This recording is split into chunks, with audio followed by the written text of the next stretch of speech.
Right, Matthew, I've got a little game for you. Game for me. I'm going to put you at 160 out. Have I done that? No, you need a right click. You're 162, there you go. Good. Is that it? Yeah, right click. Oh, we got a dodgy pilot. Yeah, that's good. We're on. 160. I'm driving the show again, Matthew. Yeah. A little bit not so good on a Windows computer. How to not break 80. Okay. So what skills do we take away for you to stop breaking 80? Yeah. Because again, I just think there's so many cliches in this world of how to break 80. We're just going to keep trying to address it in a hopefully a golf pro sensible way. So I'm going to put you at 160 and then I'm going to move you 20 yards closer, basically to 140. Yeah. And let's just look at dispersion and then let's talk about how you can find 20 yards and where that might come from. So 160 to start. What club are you hitting? I've got an 8. So you already a slight advantage from Matt here because obviously 160 for your average not breaking 80 student. If there is such a thing, probably going to be in a 6 here. 6, yeah, but 5, yeah. You can still see where we're going hopefully with this test. When you're ready, let's see some 8 irons from 160. New swing now, be careful.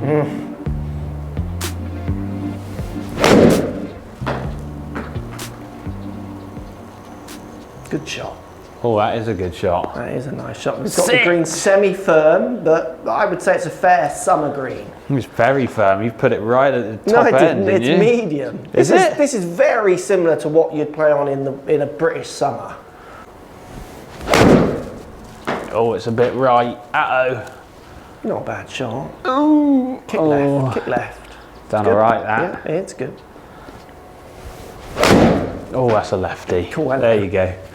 There's a miss. Up and down my ball, back of the bunker. No, get in the middle. Thank you.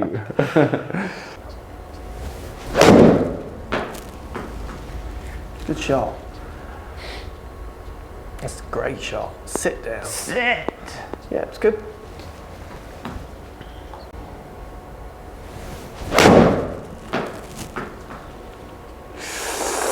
Ooh, kick right.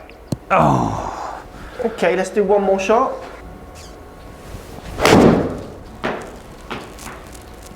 And it's a good one. Get in. Oh, lovely shot, He sir. pitched on the flag, didn't Lovely it? shot. Right, I'm going to give you a lesson. And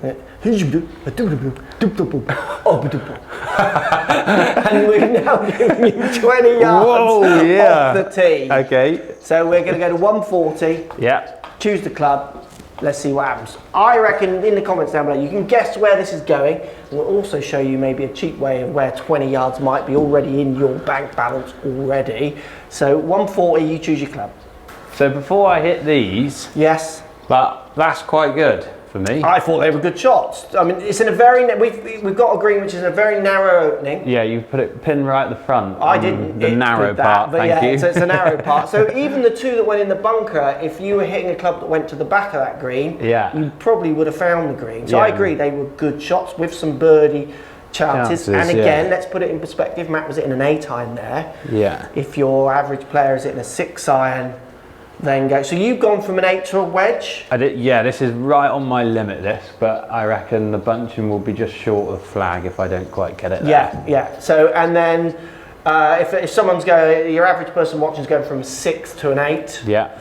Again, you'd see similar increases in accuracy possibly, but I would argue you might see greater from 6 to 8, from 8 to wedge. Yeah. I feel I can hit it pretty close to an 8 and a wedge. Because you see it in 6 to 8. Oh, give me 8 iron. Yeah, you see it in lessons, don't you? Like the triangle, the tree of love. Yeah, yeah, whatever you want to call it. Yeah, the gapping tree of love. Yeah, yeah, the gapping golf tree. The tree of doom. Right, wedge 140. In theory, is that going to get there? Yeah, but it's left bunker. It's there. Not really much better, that one. No.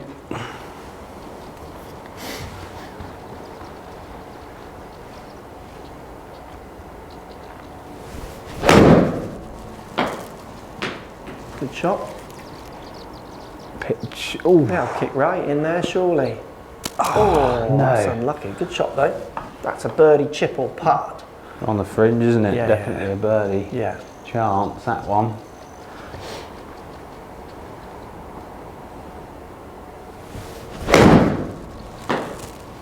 Lovely little assessment there, trying to start that out the right more. You can see you doing that. It's just a good shot. How much quicker that stopped as well. Yeah, like half, maybe 3/4 of the difference, isn't it? Yeah. I don't know what my 8 iron's spinning, but it's got to be 2,000 revs less, isn't it? Yeah, and the land angle. Land angle's got to be different. 5 degrees more, probably. Yeah. Get up a little bit. Good shot. Get up, bounce, go, in. Get up! Oh, yes, please. Pick it up, sir. We haven't had a hole out on here, have we? Pick it up. No, we haven't. Oh, that's a right skank.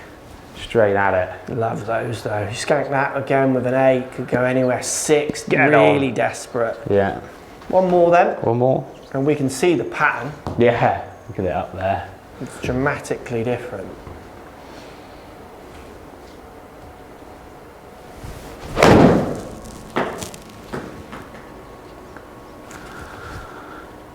Bounce a little bit, yeah. Another birdie putt. Yeah, so let's look at those. I mean, it's everyone knows where this is going. In the 20 yards, I guess, is the big question everyone's going to be hanging on to. Where do I find my 20 yards? Which we'll hopefully show you in a second. So let's look at some, by giving Matthew 20 yards, what we're giving him is we're giving him nearly 2,000 revs of extra spin. Yeah. Landing into the green, a bit more control. We're giving him 23 degree of launch over 19. Think about the ramifications of that. You can go behind a tree and still get away with that sometimes. Behind a hedge, over a bunker which has a big lip and you're a bit close, you're still gonna, you've got options because you can come down. Yeah. Going up is always harder. Yeah. And then look at the dispersion up here as well. Yeah. It's dramatically different. Left and right. Short and long's not bad because you're skilled. Obviously, as you come down in the handicaps, you would see the blues being more of a round or an oval, wouldn't you? Yeah, and then when it gets to wedges, you do start seeing the egg shape more. Yeah. If we just go to the table, just to show a few other interesting numbers here, we're giving you a little less peak height, 33 with your 8, where your wedge is 31. Yeah.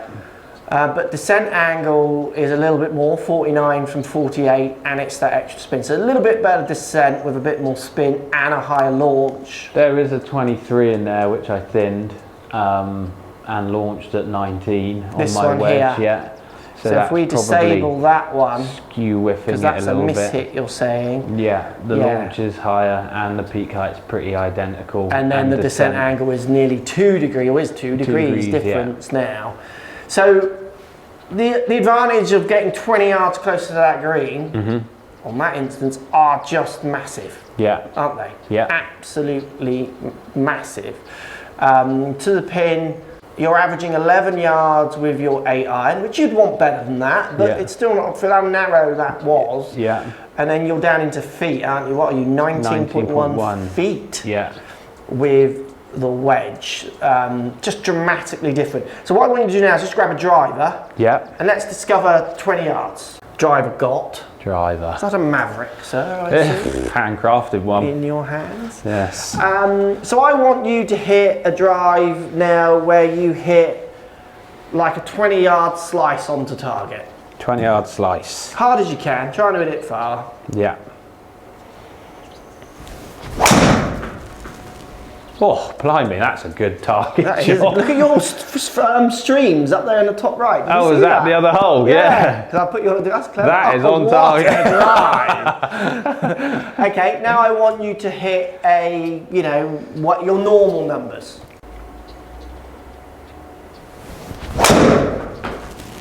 It's a very different flights. Yeah. This one might not hit fairway. Yes, it will. Kick. Oh. So think about this, look, you're now in the rough. Yeah. So what do you need? You need loft. A descent angle. Yeah.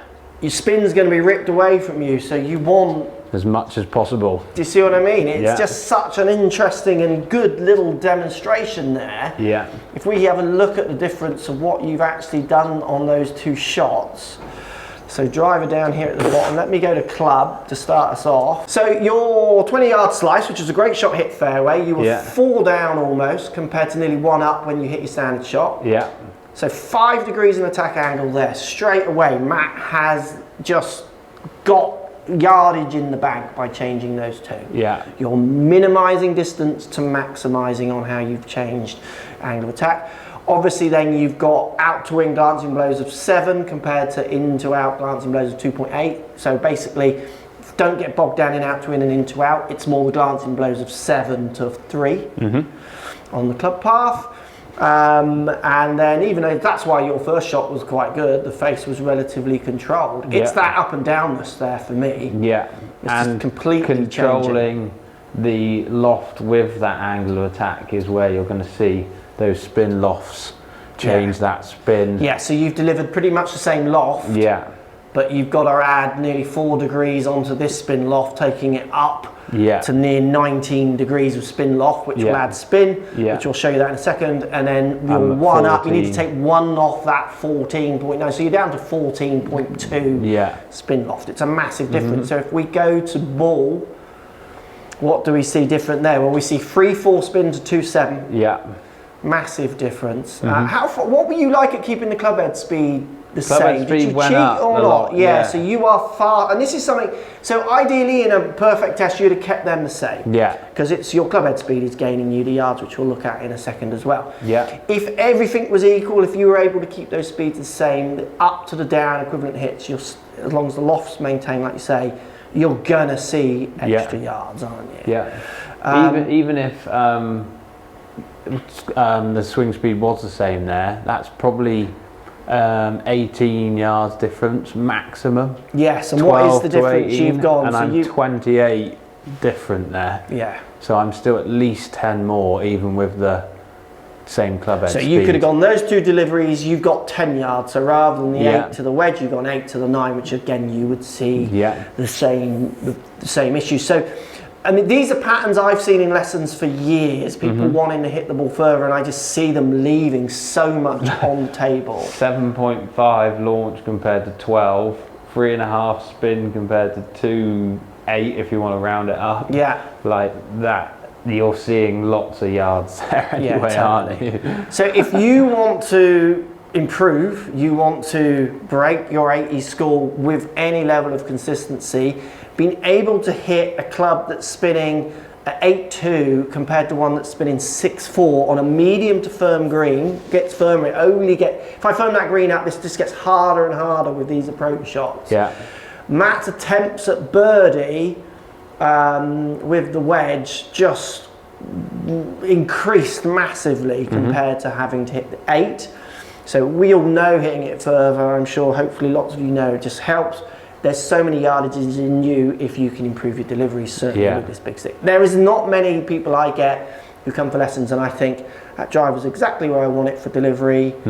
Let's move away from that and move on. Most people, even if they're hitting fairway consistent, let's say you brought your first shot, every shot into play, onto the line cut, onto the line cut, onto the line cut.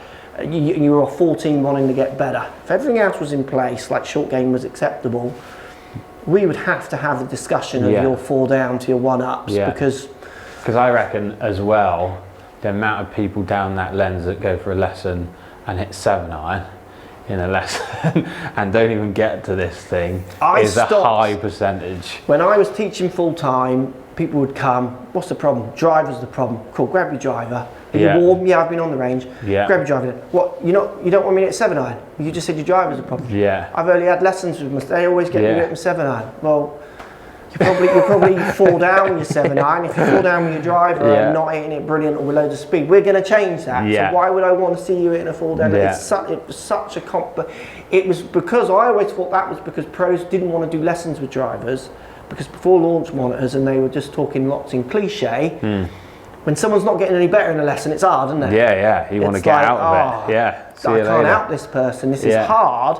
Where if you've got them hitting a driver, it's harder to fix them. Certainly without launch monitor, it was. So you would run to the 7-iron for the coach's own security. I stopped doing that so quickly with lessons. I totally agree. How to not break 80? if you're not hitting the shortest club into the green, you could definitely think about maximising your driver without getting faster. Matt cheated a bit because he got faster, but that's another thing. We've done a video on that. Some people are faster that way to another way. They have like a backhand and forehand. But there was at least 10 to 12 yards if you had matched those speeds on delivery. Yeah. Thanks, Matt. Good wedges. We need to get you close to that green. I'll be working on this. Don't you worry.